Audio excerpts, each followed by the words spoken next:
Jer, let's move into our next segment called Back to the Basics. Let's go.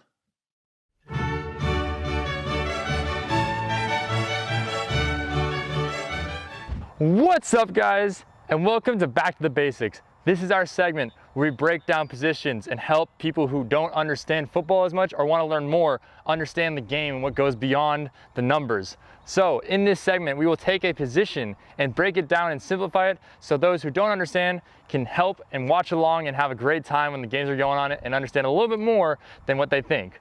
So the first position that we are going to be breaking down this week, I think it's only fair that we should start with the most important position in many eyes, the quarterback. Let's go, baby!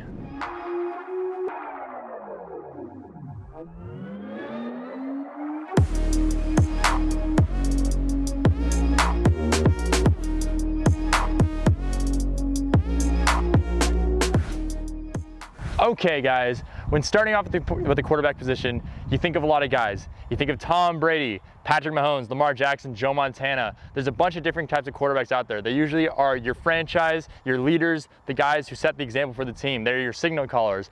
Their job is to deliver the ball to the receivers, to the running backs, to set up protections and schemes to read the defense, to allow your team to have success. That means going up and down the field and scoring a lot of points. So, when you start to look at the quarterback positions, it's helpful to know that there are different types. There's your standard drop back quarterback. You think of Tom Brady, Joe Montana, Ben Roethlisberger, the guys who drop back and deliver the ball efficiently and fast and just get it done. Then there's more of your runners. These guys are types like Cam Newton, Lamar Jackson, Michael Vick. These guys have the ability to use their legs to create plays and to create openings. Then there's guys known as the hybrids who do a little bit of both. Think a little bit of Patrick Mahomes, maybe Josh Allen, and what Lamar Jackson is becoming is the most efficient hybrid quarterback, okay? So when you look at this position, there's a few things you have to notice. One is that they have to be extremely cerebral. They have to be able to look at a defense and break it down quickly. They have to be able to communicate that to the rest of their team as well, including the line, the tight ends, the running backs, and the wide receivers.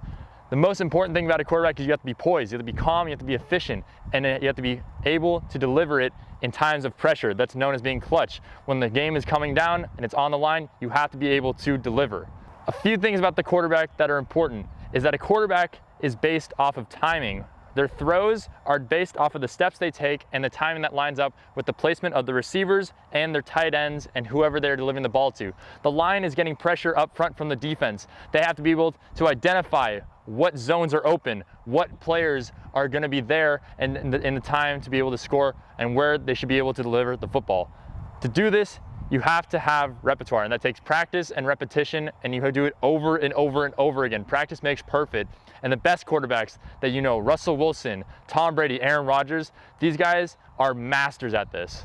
Okay, the first thing a quarterback has to do when he walks up to the line, he has to dissect the defense and determine whether they're in man or zone coverage. He has to look at the safeties alignment, the corners alignment, how many down linemen there are. He has to determine what his team needs to know to make sure this play is successful. Then he has to communicate it to his team by making it audible, which is an in-play adjustment. Most quarterbacks do this by certain keywords or certain hand movements or phrases that let their teammates know. After a play has been chosen and adjusted to make sure it will be successful, it's up to a quarterback to deliver the ball to a key spot. Now, the offense is based off of timing. The steps that the quarterback takes are in relationship to the steps the receivers take and their running backs take. It's also to allow the line to create protection for them long enough so that the play can be successful, okay? The defense is based off of reaction. So whenever the quarterback or the offense moves, the defense is reacting to their movement.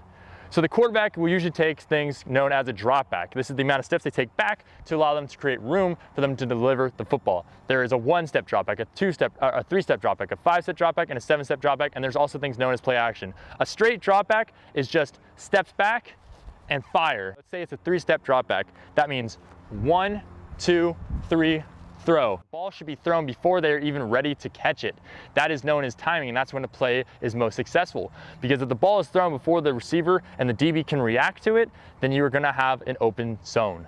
Another type of drop back is known as play action. Play action is where the quarterback will fake to a running back to be able to throw off the defense. If a defense thinks you are running, the linebackers will come forward, allowing for their zone that they leave to be open. This is most effective in offenses like the Titans, where Ryan Tannehill is extremely efficient at this because of their dominant running game. A great running game sets up the passing game. A quarterback has to be able to diagnose whether a team is blitzing.